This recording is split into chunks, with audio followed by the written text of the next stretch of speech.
जहां देश में आन बान शान है, वहीं हिंद टीवी न्यूज़ के लिए जनता को एक पैगाम है।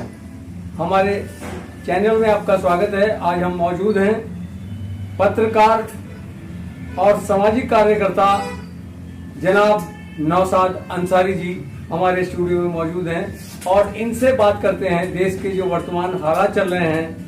वीकेंड चल रहा है, लॉकडाउन चल रहा है और भी तरह तरह की परेशानियां जो पब्लिक भुगत रही है, उस मामले में इनसे कुछ सवाल करते हैं। आप हमारे चैनल में आपका स्वागत है जी। आप पत्रकार भी हैं और सामाजिक कार्यकर्ता भी हैं। उसके साथ साथ देश में जो ये तरह तरह की परेशानियां ऐसी चल रही हैं जिसे गरीब जनता भुगत रही है। अमीर जनता और नेताओं का तो कोई मतलब ही नहीं। आखिर ये सरकार ऐसे जो सरकार में मिले हैं, जिंदगी में कभी आपने सोचा या समझा था कि ऐसी स्थिति आ जाएगी? नहीं, स्थिति क्या है, स्थिति क्रिएट की जा रही है। स्थिति देने के किसी को रामबाण मिल गया कि जीतने का एक जरिया है। लेकिन असल में जब सन 1960 हमारा देश आजाद हुआ तो एक नींव रखी गई थी, क्योंकि हम जानते हैं कि जब अंग्रेजों के टाइम पे हमारा देश गुलाम था तो हमारे देश को रिस्पेक्ट नहीं थी। आम आदमी को जो वेलनेस मिलना चाहिए था, जो सब मिलना चाहिए था, वो नहीं मिलता था।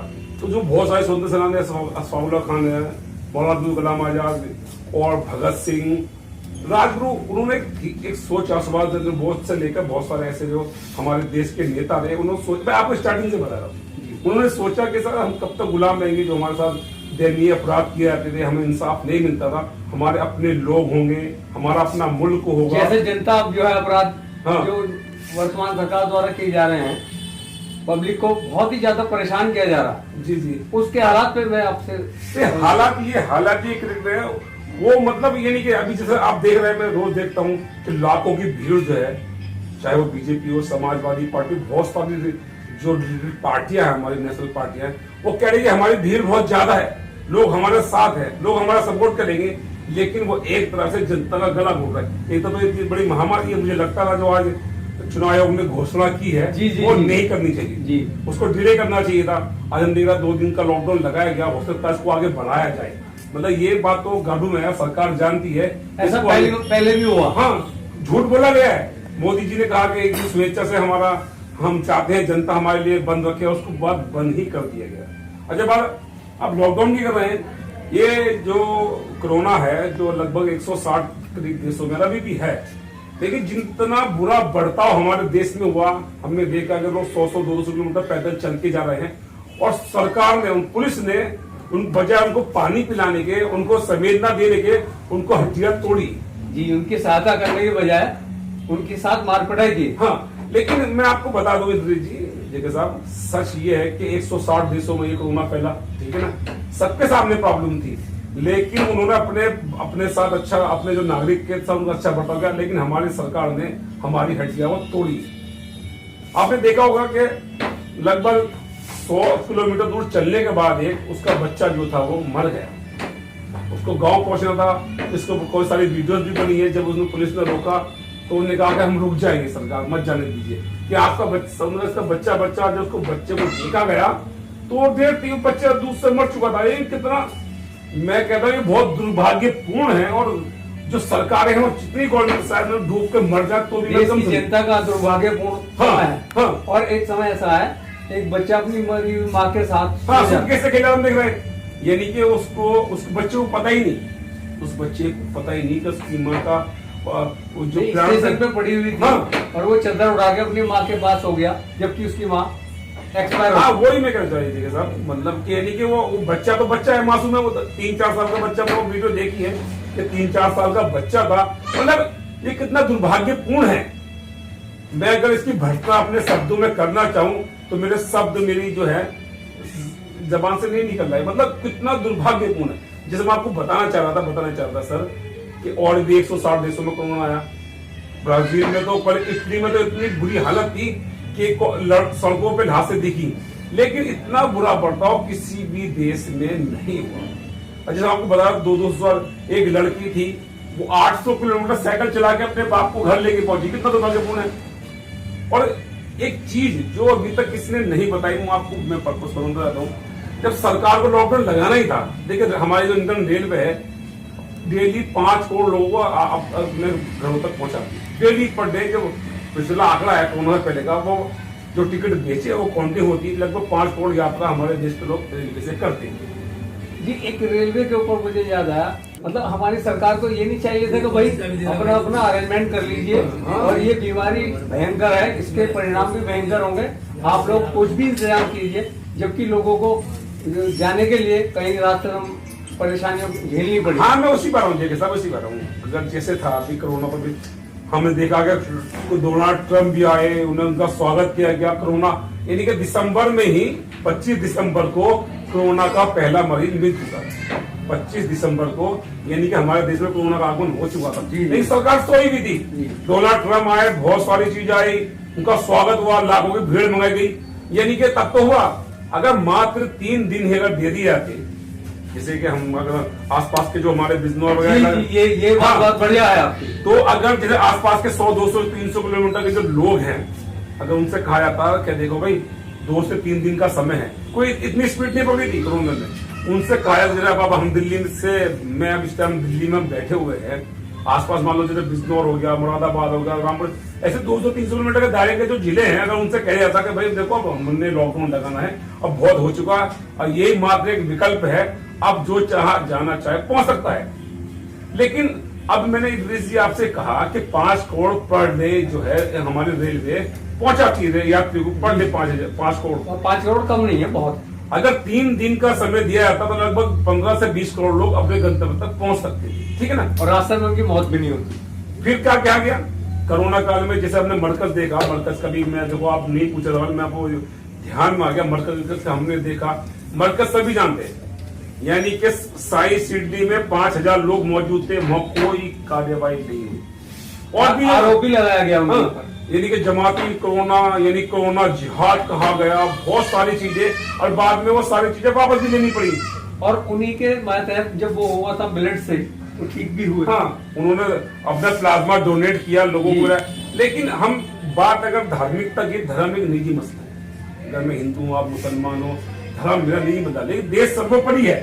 देश आज जो हो रहा है, मैंने कहा बहुत सारे ऐसे नेता, जो पहली बार आपने कहा ना सरकार में, उसका मैं पर्पज बता दो, सब मुझे भी जाना है। बात यह है कि सरकार उनको छूट दे रही है। अब जितने वसीम रिजवी जैसे लोग हैं, वो अभी जितेंद्र नारायण त्यागी बन चुके हैं, यानी कि खुलेआम वो कह रहे हैं कि हिंदुओं का कत्लेआम हो रहा है, तो क्या वो सरकार को धुतकार रहे हैं? हाँ, अगर हमारे देश में एक सिस्टम है, संविधान है, पुलिस है, पैरामिलिट्री फोर्सेस है, जज है, वकील है, यानी पूरा एक पैराग्राफ बना हुआ है सिस्टम चलाने के लिए, लेकिन क्या वो कह रहे हैं कि वो सब पुलिस सो रही है, या अपना काम जो सरकार है, मतलब वो उन्हीं का सपोर्ट भी कर रहे हैं, फिर उनको डिनाई भी कर रहे हैं। अगर दोनों काम वही कर रहे हैं। हाँ, अगर हिंदुओं का कत्लेआम हो रहा है, देखो हमारे देश में एक रीजन है, रीजन ये कि अगर मैं आपका कत्ल करता हूँ, अगर मैं अपराधी हूँ, तो बहुत सारे संशोधन है, बहुत सारे आरोप लगाकर उसके ऊपर एक प्रोसिक्यूट भी हो सकता है, और जो आरोपी है उसको सजा मिलनी चाहिए। यानी वो सरेआम कह रहे हैं कि सरकार निकम्मी है, सरकार खत्म हो चुकी है, नहीं अपनी ही सरकार को जिसको वो करते हैं, वो उसी को क्या कर रहे हैं कि साहब ये तो सरकार कुछ काम नहीं करी, हिंदुओं का कत्लेआम हो रहा है, मुसलमान, जबकि वो धर्म का आधार पर अगर इस देश का फैसला करना चाहते हैं, तो मैं आपको एक बात बता दूं, इतिहास परमवीर चक्र विजेता, जिसे नौसेना का शेर भी कहा जाता है, ब्रिगेडियर उस्मान अंसारी, उन्होंने जब देश का विभाजन हुआ तो उनसे कहा गया कि आप हमारे पाकिस्तान आ जाइए, चीफ स्टाफ आर्मी हम आपको बना देंगे। तो उस टाइम के बहुत शार्प ब्रिगेडियर थे और बहुत बड़े ऑफिसर थे ब्रिटिश आर्मी में, तो उन्होंने कहा कि हम इस देश को चुनेंगे और ये देश मेरी मातृभूमि है। तो आपको जब पता होगा जगह साहब, 1948 में पाकिस्तान ने कबायलियों साथ मिलकर हमारे देश पर हमला कर दिया, यानी कि कश्मीर को छीनने की कोशिश की। तो उस वक्त भी जो आज जय हिंद हम बोलते हैं ना, जय हिंद बोलते हैं, वो उन्हीं का दिया हुआ नारा है। और बड़ी दिक्कत होती थी, क्योंकि एक तरफ वो मुसलमानों से लड़ रहे थे, और एक मुसलमान इतना बड़ा अधिकारी, उन्होंने हंसते हंसते अपने और ये कहा था कि जब तक मैं ये फतेह ना कर लूं, मैं अपने बेड पे नहीं सोऊंगा। और वो जमीन पे सोते थे, जिन्हें नौ से परमवीर चक्र विजेता, उन्होंने ये साबित कर दिया। अब्दुल हमीद भी थे। नहीं, वो बात मैं स्टार्टिंग की बात कर रहा हूँ, मैं स्टार्टिंग बात ये कर रहा हूँ कि हम ये 1948 में साबित हो चुका था कि इस देश का बंटवारा धर्म के आधार पर नहीं होगा। यानी उन्होंने अपनी शहादत दी। आज भी उनकी कश्मीर में उनकी कब्र है, उन्हें नौशेरा का शेर कहा जाता है, जिन्होंने साबित कर दिया कि धर्म के आधार से बंटवारा नहीं हुआ। हमारा संविधान भी ये कहता है। हमारी जो सरकार है, हमारी सरकार है, हिंदू मुस्लिम के मामले में जहां तहां चर्चाएं होती रहती हैं कि ये मुस्लिम विरोधी, कोई बताता है कोई नहीं बताता, मैं ये नहीं कहता कि कौन कहता, लेकिन इस मामले में क्यों हमारी सरकार जोर नहीं दे रही कि ये मामला ऐसे नहीं, मिलजुल के ही रहना चाहिए। देखो, मिलजुल के रहना है, कोई विकल्प भी नहीं है। आज हमारे मुस्तफाबाद का एरिया है, सभी धर्मों के लोग बड़े प्यार से रहते हैं, रहना ही। मान लो अगर मैं हिंदू हूँ, आप मुसलमान हो, आपका बराबर मेरा मकान है, मेरा मकान बराबर में है, तो मैं अपने घर तो रहूंगा, अपने आप को छोड़ नहीं सकता। तो अगर चल वो सनातन धर्म की अगर बात करते हैं तो मैं उनको कहना चाहूँ असली, और वो कहते हैं बाबा हम सब राम राज्य लाए, राम राज्य लाए। कौन सा राम राज्य? वो उन्हें वो सनातनी हैं, लेकिन उन्हें ये नहीं पता कि राम राज्य होता क्या है। अच्छा, बार बार कहते हैं कि वो जिहाद हुआ है। मैं बता सकता हूँ, मैं गीता ही पढ़ता हूँ, रामायण पढ़ता हूँ, वेद पढ़ता हूँ, महाभारत भी। जगनासुर था, उन्होंने भगवान शंकर ने उन्हें वरदान दिया, अब वो उन्हीं जान के पीछे पड़ गया। वरदान भगवान शंकर से मांगने के बाद वो ब्रह्मा के पास पहुंचे, क्या ये तो तुमने वरदान दिया, इन्हें मेरी भक्ति की मैंने वरदान दिया। अरे यानी कि स्वयं शंकर भगवान के प्राण ही दुखी होगा, मतलब वो हृदय के चक्कर में था जगनासुर।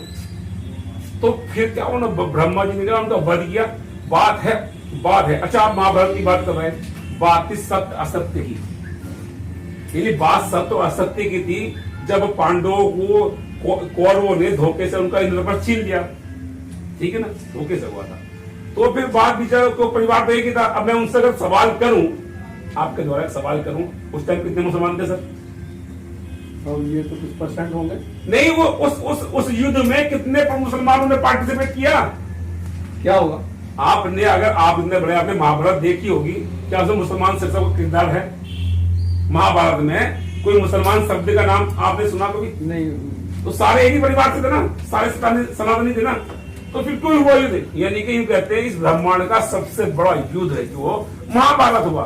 जी, ये भी दर्शकों के लिए बहुत अच्छा पैगाम है कि युद्ध महाभारत का जो हुआ वो भी एक ही समुदाय था जिसके दो रूप। हाँ, लेकिन बात थी सत्य और असत्य की। यानी कि जब बाद में मैं आपको संसद में आपको बात बता दूं बहुत छोटी करके, तो लास्ट में शंकर कृष्ण भगवान ने ये कहा कि अगर मात्र 5 गांव ही पांडवों को दे दी जाए तो युद्ध नहीं होगा। लेकिन वो जो दुर्योधन था वो मुसलमान था नहीं, और उनका वंशज था, यानी एक पांडव और एक ही परिवार के लोग थे, एक ही समुदाय के दो रूप थे। समुदाय छोड़िए, एक परिवार था, एक परिवार, एक ही बाप की संतान थे दो, यानी कुंती और दो जो माता थी इनकी राजा तो एक ही थे। तो फिर क्या हुआ? युद्ध हुआ, लाखों लोग मारे गए। तो अब इस्लाम में बहुत सारे युद्ध हुए हैं। अगर मैं युद्ध की बात करूं, जितने भी 333 करोड़ देवी देवता हैं, सबका आप देखते हथियार है। और अगर कहानियां हम नहीं कह रहे, अब टीवी पर जितनी सीरियल देखते हैं, या तो वो झूठे हैं या तो वो झूठे हैं। अगर सत्य है तो हम देखते कितने युद्ध हुए, किसने भगवान, ध्यान है यानी कि भगवान तक भी बंधक बना लिया गया। तो बात ये नहीं है, देखो शंकर भगवान ने कुछ उन्होंने उनकी आराधना की, उन्होंने उसका वरदान दिया। अब बात ये है कि उसका कौन दुरुपयोग करता है, कौन सदुपयोग करता है, ये उस पर निर्भर करता है। तो इसका अंत में मैं यही कहना चाहूंगा आपसे कि आपके अंदाज में कि हिंदू मुस्लिम एकता का जो प्रतीक है उसको इस सरकार को समझना चाहिए और इस पर जोर देना चाहिए। देखिए, मैं समझना भी चाहिए, मतलब सरकार के साथ आम जनता भी, आपके भी वंशज हैं, आने वाली पीढ़ियां भी। मेरे 3 बच्चे हैं, एक 3 साल की लड़की है, लड़का, वो तो कुछ नहीं जानते, देश के बारे में नहीं जानते, किसी चीज के बारे में नहीं जानते। लेकिन वो जब बड़े होंगे, और जब वो, अभी मैंने इस बात पे एक ट्वीट याद आ गया, हरभजन सिंह ने ट्वीट किया था एक ट्विटर पे कि 10-50 लाख की आबादी का देश फुटबॉल का वर्ल्ड कप खेला है और 130 करोड़ की आबादी के हम भारतीय हिंदू मुसलमान खेल रहे हैं। बहुत बड़ी बात है समझने के लिए। हाँ, ऐसा ही बोलना, यानी कि देखो धर्म एक निजी मसला है, धर्म एक निजी मसला है। अगर मैं हिंदू हूँ, मेरा निजी मसला है, मैं क्या आप मुसलमान हो, लेकिन देश सर्वोपरि है। देश है तो हमें, अगर देश नहीं होगा तो हम भी नहीं होंगे। और क्या एक शिक्षा का जो मंदिर है, अब वो तो सबके लिए है। अब वो लोग आपस में, एक छात्र जो देश का भविष्य है, हमारे जो विद्यार्थी हैं, आज वो भी आमने सामने। मैंने भी मध्य प्रदेश का एक देखा, मैं न्यूज देख रहा था न्यूज पोर्टल पे, यानी कि अगर एक मुसलमान है, लड़की है, वो हिजाब पहन कर रही है, तो वो सत्ता जो है ना भगवाधारी, वो कह रहा है कि साहब विरोध है। अबे तुम्हें उनसे क्या लेना, तो उनका चेहरा देखना चाहते हो तुम? कोई लड़की है अगर अपना चेहरा दिखाना नहीं चाह रही, वो अब शालीनता में, तो तुम्हें क्या प्रॉब्लम है? तो उसके खिलाफ एक विरोध प्रदर्शन हुआ मध्य प्रदेश में कि साहब ये हिजाब जो है अलाउ मत करो, अलाउ करो, मतलब हटाना चाहिए इसको। अब हम आखिरी मोड़ पर आना चाहते हैं। सी बोलिए। हम ये कहना चाहते हैं कि दर्शकों से हो सकता है हमारे विवाद में किसी तरह की कोई वर्ड में गलती भी हो गई हो, उसके लिए हम आपके आभारी हैं। आप हमें अपने सुझाव भी भेज सकते हैं। और मैं आने वाली 26 जनवरी है, उसके लिए देश के लिए क्या ये शुभकामनाएं देना चाहते हैं? देखो मैं शुभकामना ये कि देश सर्वोपरि है, देश के निर्माण में प्रत्येक नागरिक की जिम्मेदारी होनी चाहिए। और जो आज राजनेता है वो भूखे नहीं मरेंगे, जिस तरह से वो लाखों की भीड़ जुटा रहे हैं और देश को कोरोना काल में झोंक रहे हैं, और फिर वही बचाते हैं। आज वही कोरोना काल में झोंक रहे हैं, और जब केसेस बढ़ जाएंगे ना तो वही बचाने के लिए आएंगे। हमने देखा कि कोई भी नेता हमारा देश में तो सेंसिटिव बहुत ज्यादा है, एग्रेसिव है, मतलब एग्रेसिव है। आज हम काफी घूमे मार्केट वगैरह, जी जी, कोई एक बेचारा गरीब जो 10-20 रुपए की डेली आमदनी करता है, उसको भी वहां से हटा दिया गया। ये इन चीजों की तरफ अगर सरकार थोड़ा सा ध्यान दे तो मैं समझता हूँ कि गरीबी रेखा वाले जो हैं वो भी इस लॉकडाउन वैकेंट को झेल पाएंगे। जी, इसमें ये नहीं कि हमने सरकार यहाँ, ये सच है कि जिस स्पीड से हमें हमारा देश आजाद हुआ, हमें जापान देख लीजिए, चीन देख लीजिए, कहां से कहां पहुंच गए, लेकिन जिस स्पीड से काम होना चाहिए था वो नहीं हुआ। अब एग्जांपल दूं, मैं किसी कंपनी का मैनेजर हूं, मैंने कंपनी डुबो दी, अब आप आए कि मेरे पास जादू की छड़ी है और मैं उसको उबार दूंगा, वो कह रही है यार उसने भी तो ये किया। अब आप ये कहें कि यार नौशाद ने तो यार ठीक से काम नहीं किया, मैं क्या करूं? तो फिर आपने तो कहा था आपके पास जादू की छड़ी है, आपने कहा कि आप मुझे मौका दीजिए, मेरे पास जादू की छड़ी है, मैं बिल्कुल सबको C2+ दे देंगे, आमदनी 2021 तक किसानों को डबल कर देंगे। तो फिर वो क्यों आप ये कहिए ना हम झूठे हैं? आप ये कहिए कि हमने जो वादे किए थे वो झूठे थे, हम मक्कार हैं। अब लास्ट में हम आ रहे हैं, जैसे ही चुनाव करीब आते हैं तो देश में हर नेता, हर एक अपने मोहल्ले की, कोई सफाई कर्मचारी सफाई में जुट जाता है, कोई किसी तरह के कोई परेशान है पब्लिक उसके में लग जाता है। लेकिन जैसे ही चुनाव जीतते हैं उसके बाद बहुत दिनों तक जनता को शक्ल तक नहीं दिखाते नेता। देखिए साहब, मैं इसमें आपको कोई टिप्पणी है, सच मैं आप बता दूं, सच ये है कि आज राजनीति व्यवसाय हो चुका है। राजनीति एक, जब हम जुआ खेलते ना, 1 के 100 मिलते हैं, हम जुआ खेलने बैठ गए तो हार गए, व्यवसाय हो गया। हाँ, हकीकत में राजनीति का मतलब था लोगों की सेवा करना, लेकिन ये एक व्यवसाय बन चुका है। तो बस यही दोस्तों, अपना ख्याल रखिएगा, कोरोना काल में आपको बचाने वाला कोई नहीं आएगा, बस दूरी बनाए रखें और मास्क लगाए रखें, बिल्कुल, और जो जरूरी काम हो तभी बाहर निकलें, वरना जो सरकार के निर्देश हैं उनका पालन करें। धन्यवाद। हमारे चैनल में आपका स्वागत है, कृपया लाइक व सब्सक्राइब